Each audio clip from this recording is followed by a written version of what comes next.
Ili uwe wa kwanza kupata taarifa zetu, subscribe Moka Media, kisha bonyeza alama ya kengele kuruhusu notifications. Usisahau like, kushare na comment kwa ajili ya taarifa zaidi. Moka Media. Polisi mkoa wa Morogoro alimkamata Christopher Raymond Simbaliana Kibobo.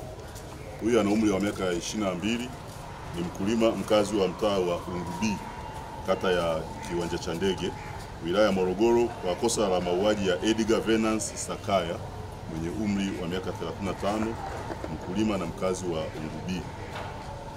Hii tukio limetokea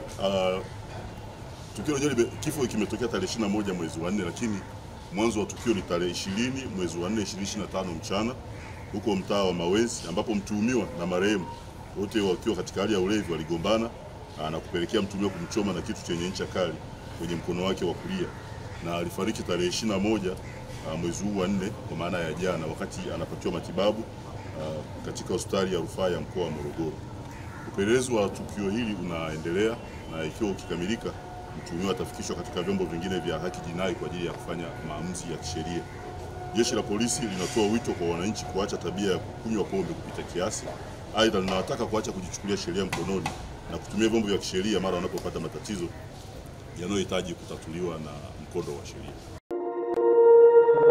Ili uwe wa kwanza kupata taarifa zetu, subscribe Moka Media, kisha bonyeza alama ya kengele kuruhusu notifications. Usisahau like, kushare na comment kwa ajili ya taarifa zaidi. Moka Media.